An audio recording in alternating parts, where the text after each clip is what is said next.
These are the times James Harden humiliated his opponents. First Harden one-on-one here. Yeah, James doubling up the Clippers. Clean up on aisle three. Clean up on aisle three.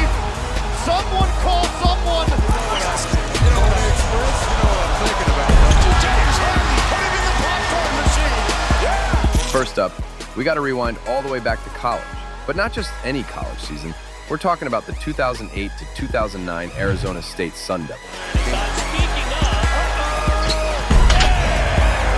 James Harden was just a sophomore, 20 years old, playing in the Pac-10, one of the most competitive conferences in the country, against future NBA players every single night. And he didn't just compete, he took over. In his freshman year, Harden averaged 17.8 points, 5.3 rebounds, and 3.2 assists per game, and was named to the All-Pac-10 first team and the All-Freshman team. The tone was set immediately. This wasn't a guy who needed time to adjust. This wasn't a guy who needed to find his footing. He walked into a Pac-10 gym as a teenager and immediately started dominating. Then his sophomore year, he took it even further. He averaged 20.1 points and 4.2 assists per game and won the Pac-10 Player of the Year award. He was a consensus All-American. He dropped a career-high 40 points in a single game against UTEP. Lasser finding the open man. Why not? Practice jumper. Yeah, 38 points. At 20 years old, in college, against guys who would go on to play professional, and people still weren't ready for what was coming. Then came the 2009 NBA draft. The Oklahoma City Thunder selected James Harden with the 3rd overall pick. With the 3rd pick in the 2009 NBA draft, the Oklahoma City Thunder select James Harden of Arizona State University. 3rd overall. But instead of being handed the keys to a franchise, Harden was asked to do something that most players with that kind of talent would never accept. Come off the bench, be the 6th man, sacrifice his numbers, play behind Kevin Durant and Russell Westbrook and just make everything work. And what did he do? He didn't complain. He didn't demand a trade. He didn't make it about himself. Stripped away by Durant to Harden. He embraced the role and dominated it so completely that in the 2011-12 season, he won the NBA 6th Man of the Year award. He helped the Oklahoma City Thunder reach the NBA Finals. He made the United States Olympic team and won a gold medal in London. The lead here in the 4th, and James Harden that hammer it down. He was doing all of it, and he was still coming off the bench. That's how good James Harden was before anyone even knew how good James Harden was. Then Oklahoma City made the biggest mistake in franchise history. They offered Harden a 4-year, $55.5 million extension. Less than the max, less than what he was worth, and Harden said no. He wanted to be a franchise player. He wanted his own team. He wanted the ball in his hands when it mattered most. So on October 27, 2012, they traded him to the Houston Rockets for Kevin Martin, Jeremy Lamb, and a couple of draft picks. That's it. They traded a future MVP, a future 3-time scoring champion, a future member of the NBA's 75th anniversary team for Kevin Martin and Jeremy Lamb. Oklahoma City has not been back to the NBA Finals since that trade. And Harden? He went back to OKC in his first year with Houston on February 20th, 2013, and dropped 46 points in a 122-119 win. As best they can with no game plan. They got a game plan. Give it to James Harden. Over his former team. 46 points against the team that said he wasn't worth the max. The message was sent loud and clear. Facts. His first season in Houston, he averaged 25.9 points per game and made his first All-Star team. In his very first year as a starter, his scoring jumped almost 10 full points per game from his time in Oklahoma City. 10 points, just like that, because all he needed was the opportunity. The very next season, he averaged 27.4 points, then 27.7, then 29.1, then 30.4. The numbers just kept climbing, every single year. Relentless, like clockwork. And then came the night that changed everything. The night that made even his doubters go silent. The night that proved James Harden wasn't just a scorer, he was something else entirely. January 30th, 2018. Houston Rockets versus the Orlando Magic. Chris Paul, out. Eric Gordon, out. Trevor Ariza, out. James Harden playing 46 of 48 minutes, completely alone. And what did he do with those 46 minutes? He produced the first 60-point triple-double in NBA history. They're not double-teaming him as he goes to the basket again, lays it up and in. Sets, fires, hits. 60 points, 10 rebounds, 11 assists. He became the first player in NBA history to score 60 or more points and dish out 10 or more assists in the same game. He shot an almost perfect 17 of 18 from the free throw line. He broke the Rockets' 40-year-old franchise scoring record that Calvin Murphy had held since 1978, and Calvin Murphy himself was sitting in the building that night to watch it happen in person. Calvin Murphy gave him a standing ovation.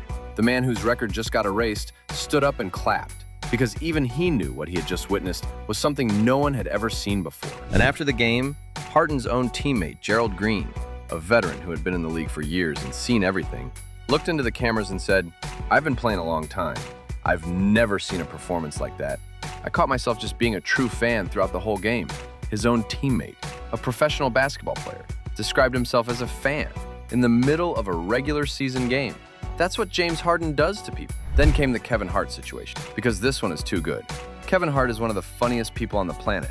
He's also a die-hard Philadelphia 76ers fan who sits courtside and talks trash to every player within earshot. One night during the 2016-17 season, Hart decided it was a good idea to talk trash to James Harden. He was courtside. He had Meek Mill with him. He was feeling himself. He spent the first half heckling Harden, and when Harden only managed 7 points in the second quarter, Hart was convinced he had gotten in his head. Hart was celebrating. Hart thought he had won. He was wrong. Harden came out of that halftime tunnel and went absolutely nuclear. 19 points and 5 assists in the third quarter alone. 17 more in the fourth. Against Saric, Harden, it'll count, and down it goes. By the time the final buzzer sounded, Harden had 51 points, 13 rebounds, and 13 assists. A triple-double, as the Rockets won 123-118. And as the clock wound down, Harden walked directly over to Kevin Hart courtside and said, "Tell your team what you did to him." Not to a player, not to a coach, to a comedian sitting courtside. Because Hart started it, and Harden finished it. With 51 points and a triple-double, that is cold-blooded. That is James Harden. Then came January 2019, and January 2019 might be the single most dominant month any NBA player has had in the modern era. Harden eyes licking his chops. He fell down. In 14 games that month alone, Harden averaged 43.6 points per game. Read that again. 43.6 per game for an entire month. He scored at least 32 points in every single contest. Not some of them, all of them. He had 8 games with at least 40 points, 2 50-point games. And then, on January 23rd, 2019, he walked into Madison Square Garden, the most famous arena in basketball, the Mecca, the building where legends are made and legacies are cemented. The day before the game, Harden told reporters he hadn't yet experienced his Madison Square Garden moment. He hadn't felt that electricity, that special night that every great player talks about. He was going to fix that. Final score, Houston Rockets 114, New York Knicks 110. Harden's stat line, 61 points, 15 rebounds, 5 steals, all 61 points unassisted. He for either team to start the game. Rockets are 5 of 23, make it 6 of 24. Mobley goes into pieces, it's stolen by Harden. Harden for the slam to seal the deal. He tied Kobe Bryant's record for the most points ever scored by a visiting player at the current Madison Square Garden. He shot 22 of 25 from the free throw line. He had 36 points at halftime. He had 49 points and 12 rebounds after 3 quarters. The crowd booed his foul calls. They cheered his deep pull-up jumpers. They watched a man single-handedly dismantle their team in their own building. And after the game, Harden stood there and said, "They couldn't figure out what they wanted to do, but I appreciate them. Tonight they kept me going and made the game exciting for me." He thanked the crowd that was booing him, while scoring 61 points on their home team, on their floor, in their building. That is not arrogance. That is just James Harden, and he wasn't done.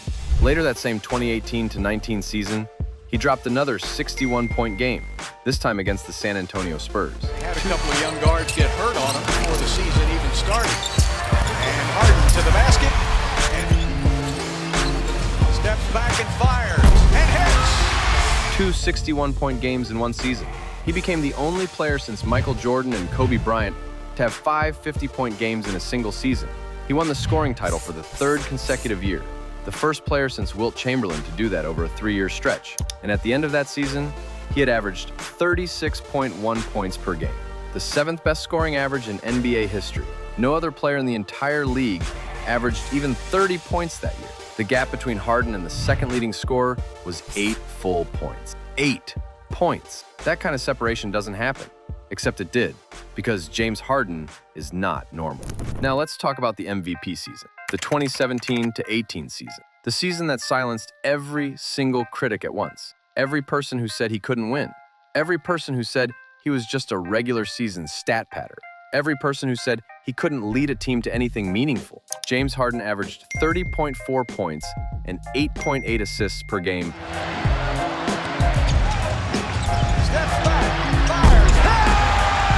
And won the NBA Most Valuable Player Award, receiving 86 of 101 first-place votes. Not a close race, not a split decision, a statement. He became only the third player in Rockets franchise history to win the award, joining Moses Malone and Hakeem Olajuwon. And he led Houston to 65 wins. 65! The best record in the entire NBA. The #1 seed in the Western Conference. Every doubter went quiet. Every critic had nothing left to say. Then came the Western Conference Finals against Golden State, the Warriors, the dynasty, the team everyone assumed was untouchable. The Rockets had a 3-2 series lead. They were 1 win away from the NBA Finals, 1 win away from ending the greatest dynasty of the modern era. And then, Game 7 happened. Houston as a team missed 27 consecutive three-pointers. 27. In a row, as a team, and they lost. And people blamed Harden, even though he scored 32 points that night, even though he competed. In a row, now that's going to open up for him. Harden on the drive. It counts and the foul. Even though he gave everything he had, the critics came back louder than ever. He choked. He can't win when it matters. He'll never be a champion. So what did Harden do? He went out the very next season and averaged 36.1 points per game. That was his answer. Not words, not press conferences, just 36.1 points per game and 3 consecutive scoring titles. That's how James Harden responds to doubt. Let's talk about what he did to Ricky Rubio. Because Ricky Rubio deserved better. He really did. He was a solid defender, a veteran, a professional. But then he had to guard James Harden in the 2019 playoffs, and life got very difficult. He did that right before the half, or he could drive on him. The crossover was so bad and the reaction so devastating that Rubio's ankles became a national conversation overnight. That play had its own highlight packet. That play had its own moment in basketball internet history. And then there was the pump fake heard round the world. April 2025, Clippers versus Nuggets. Christian Braun and Michael Porter Jr. Harden, 2 flybys on the same shot. Both of them, simultaneously, in the air together. One fan online summed it up perfectly. Harden would have been accused of black magic 50 years ago. That's not an exaggeration. That's just what it looked like. And people doubted him every step of the way. He flops.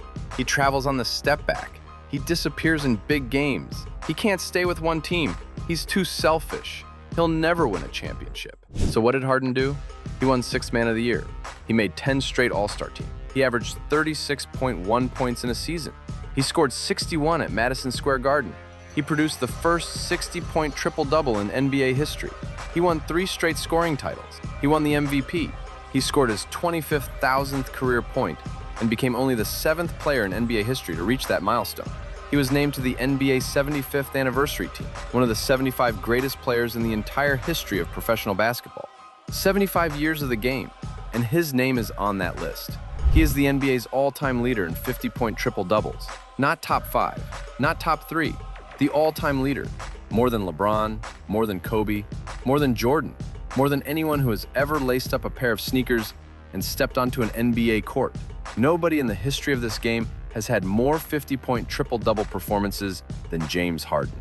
Let that land for a second. James Harden doesn't play basketball like anyone else. He creates shots from nothing. He makes elite defenders look helpless with the step-back 3. He broke Ricky Rubio's ankles in the playoffs. He put a pump fake on 2 Nuggets defenders at the same time. He broke a defender's ankles, watched the man fall to the ground, waited for him to stand back up, and then stepped back and drained the 3 anyway. Because he could. Because he wanted to. Because that is who James Harden is. He's nicknamed the Beard and the System for a reason. Because players like him don't come around often. He's a 6-foot 5-inch scoring machine with offensive creativity that most players can't even comprehend. He invented a version of the step-back three-pointer that literally changed the way NBA defenses are built. Teams had to completely rethink how they guard ball handlers because of what Harden was doing. He warped the math of the entire sport. He opened up spacing that didn't exist before he existed. He made averaging 36 points per game for an entire season look like something that just happens on a random Tuesday night in February. And the craziest part? Despite all the controversy, despite all the trade requests and the drama and the critics, and the people who never gave him the credit he deserved, James Harden kept producing. Every single night, on every single team, in every single city. The Rockets, the Nets, the Sixers, the Clippers, the Cavaliers. Wherever he went, the buckets came with him. You can take the man out of Houston, but you cannot take the step back out of the man. This is the legacy. James Harden isn't just a great scorer. He's not just an MVP. He's not just a system player or a stat padder or whatever label the critics wanted to put on him to make themselves feel better. He is a generational offensive talent, a player who redefined what was possible from the shooting guard position, a player who made the step-back three the most feared weapon in basketball, a player who scored 36 points per game for an entire season and still came back the next year and tried to do it again. And he did it his way, with the step-back, with the beard, with the shimmy after the big three, with the ice-cold confidence of a man who always knew, always, exactly how good he was. The doubters can keep talking. James Harden will keep stepping back, and the net will keep moving.